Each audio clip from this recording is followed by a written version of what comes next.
GVMC పీఠం YCP నుంచి చేజారిన గ్రేటర్లో ఇంకా ఆ పార్టీ నేతలదే హవా కొనసాగుతోంది. కోడి వ్యర్థాలు అక్రమంగా చేపల చెరువులకు తరలించి లక్షలాది రూపాయలని సంపాదిస్తున్నారు. అయితే ఇందులో రెండు గ్రూపులు తయారై ఒకరిపై మరొకరు ఆరోపణలు విమర్శలు చేసుకోవడంతో కోడి వ్యర్థాల యుద్ధం తీవ్ర స్థాయికి చేరుకుంది. అంతేకాదు కోడి వ్యర్థాలతో వెళుతున్న వాహనాన్ని ఒకరిపై మరొకరు నిఘా పెట్టి అధికారులకు అప్పగించడంతో ఈ వార్ తారస్థాయికి చేరుకుంది.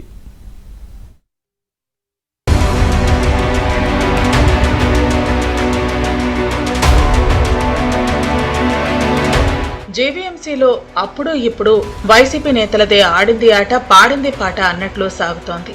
కొంతమంది వైసీపీ నేతలు తెర వెనుక ఉండి కోడి వ్యర్థాలను చేపల చెరువులకు అక్రమంగా తరలించి లక్షలాది రూపాయలు అడ్డంగా సంపాదిస్తున్నారని విమర్శలు ఉన్నాయి. మేయర్ పీఠం వైసీపీ చేతిలో ఉన్నప్పుడు కానీ, పీఠం కూటమి చేతికి వచ్చినప్పుడు కానీ వీరి ఆగడాలు ఏమాత్రం ఆగటం లేదు. అయితే ఇందులో రెండు వర్గాలు ఉన్నాయి. వీరి మధ్య ఎక్కడ తేడా వచ్చిందో తెలియదు కానీ ఒకరిపై మరొకరు కత్తులు నూరుకుంటూ ఒకరిపై మరొకరు విమర్శలు చేసుకుంటున్నారు. ఒకరి వాహనాలను మరొకరు పట్టించడంతో కోడి వ్యర్థాల యుద్ధం తారాస్థాయికి చేరుకుంది.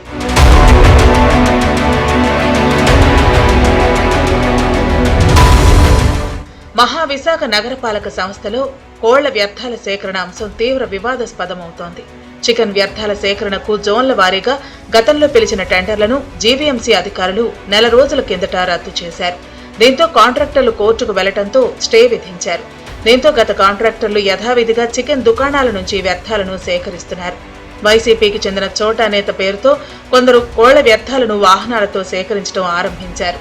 వీరంతా చికెన్ వ్యర్థాలను కాపులుప్పాడలోని డంపింగ్ యార్డుకు కాకుండా చేపల చెరువులకు తరలిస్తున్నారు.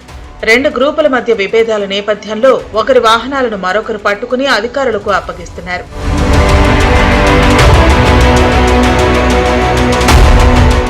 జీవీఎంసీ పరిధిలోని చికెన్ దుకాణాల నుంచి వ్యర్థాలను సేకరించి వాటిని కాపులుప్పాడలోని డంపింగ్ యార్డుకు తరలించి అక్కడ భూమిలో పాతిపెట్టడానికి జీవీఎంసీ ఏడాది కిందట జోన్ల వారీగా టెండర్లు పిలిచింది.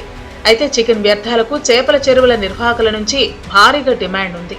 చికెన్ వ్యర్థాలను చేపలకు మేతగా వేస్తే వేగంగా పెరగడంతో పాటు బరువు కూడా ఎక్కువగా వస్తుంది. దీంతో చికెన్ వ్యర్థాల కోసం చేపల పెంపకందారులు పోటీ పడుతూ ఉంటారు. అందువల్ల చాలా మంది చికెన్ వ్యర్థాలను డంపింగ్ యార్డుకు తరలించకుండా అనకాపల్లి తూర్పు, పశ్చిమ గోదావరి జిల్లాల్లోని చేపల చెరువులకు తరలిస్తూ ఉంటారు. దీనివల్ల ప్రజల ఆరోగ్యానికి ముప్పు వాటిల్లుతుంది. కాబట్టి చికెన్ వ్యర్థాలను చేపల చెరువులకు తరలించే వాహనాలపై అధికారులు కేసులు నమోదు చేస్తూ ఉంటారు. నా టెండర్లు దక్కించుకునే వారి వెనక కొందరు కార్పొరేటర్లు, రాజకీయ నాయకులు ఉండటంతో అధికారులు ముందుకు వెళ్లలేకపోతున్నారు. అయితే ఇందులో కొంతమంది ద్వితీయ శ్రేణి కూటమి నేతల పాత్ర ఉందని మరికొన్ని ఆరోపణలు ఉన్నాయి.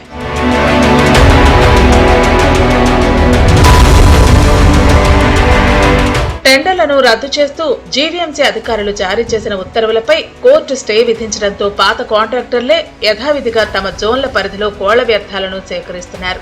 అదే సమయంలో వైసీపీకి చెందిన చోటా నేత పేరుతో కొందరు వాహనాలను పెట్టుకుని కొన్ని వార్డుల పరిధిలో చికెన్ వ్యర్థాలను సేకరించి చేపల చెరువులకు తరలించడం ప్రారంభించారు.